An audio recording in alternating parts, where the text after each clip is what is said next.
ദില്ലിയിൽ കഴിഞ്ഞ ദിവസം ഉണ്ടായ ബോംബ് ഭീഷണി അത് നിസ്സാരമല്ല, അത് നുണബോംബുമല്ല.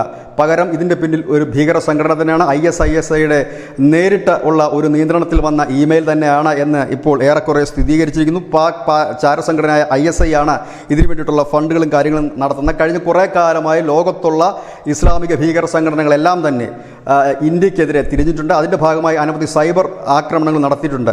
അതിൻ്റെ ഭാഗമായിട്ട് കൂടിയാണ് ഈ സ്കൂളുകൾക്ക് ഉള്ള ഒരു ബോംബ് ഭീഷണിയെക്കുറിച്ചുള്ള ഇമെയിൽ വന്നത്. ഏതായാലും നമ്മുടെ കേന്ദ്ര ഏജൻസികൾ അത് വളരെ ഗൗരവമായി തന്നെ എടുക്കുന്നു. ദില്ലി മാത്രമല്ല, ദില്ലിക്ക് പുറത്ത് ഹരിയാന ഉൾപ്പെടെയുള്ള വിവിധ ഇടങ്ങളിൽ ഇന്നലെ രാത്രി മുതൽ തന്നെ പരിശോധനകൾ ആരംഭിക്കുകയും ചെയ്തിരിക്കുന്നു. ഒരുപക്ഷെ ഇതൊരു ടെസ്റ്റ് ഡോസ് എന്ന നിലയിലായിരിക്കാം ഈ ഇമെയിൽ പ്രചരിപ്പിച്ചിരിക്കുന്നത്. അതല്ല എങ്കിൽ ഒരുപക്ഷെ അങ്ങനെ ഒന്ന് സംഭവിക്കാം. കാരണം ഇത് തെരഞ്ഞെടുപ്പ് കാലമാണ്. ഈ തെരഞ്ഞെടുപ്പ് കാലത്തെ അട്ടിമറിക്കാൻ മുൻപും ഭീകരവാദ സംഘടനകൾ ശ്രമിച്ചിട്ടുണ്ട്. അതിൻ്റെ ഭാഗമായിട്ടാണോ എന്നറിയില്ല. ഏതായാലും ലോകത്തുള്ള ഈ ഇസ്ലാമിക ഭീകര സംഘടനകളൊക്കെ ഇന്ത്യയെ ലക്ഷ്യമിട്ട് തുടങ്ങിയിട്ട് നാളുകൾ ഏറെയായി. അതിൻ്റെ ഭാഗമായിട്ട് കൂടിയാകാം. ഏതായാലും ഇന്ത്യ ഇത് വളരെ ഗൗരവമായി തന്നെയാണ് കാണുന്നത്. കാരണം ഇത് റഷ്യൻ ഡൊമൈനിൽ നിന്നുള്ള ഒരു ഇമെയിൽ ID ആയിരുന്നു. ആ ഇമെയിൽ IDയുടെ ഉറവിടങ്ങൾ ഇപ്പോൾ കണ്ടെത്തി കഴിഞ്ഞിട്ടുണ്ട്. അത് ISISയുടെ ഉറവിടങ്ങളിൽ നിന്ന് തന്നെയാണ് ഇമെയിൽ വന്നിരിക്കുന്നത്. അതുകൊണ്ട് തന്നെയാണ് ഇപ്പോൾ വളരെ ജാഗ്രതയോടുകൂടി വിവിധ സംസ്ഥാനങ്ങളിൽ റെയ്ഡ് ഉൾപ്പെടെ NIA അടക്കമുള്ള അന്വേഷണ ഏജൻസികൾ നടത്തുന്നത്. News desk, news India Malayalam.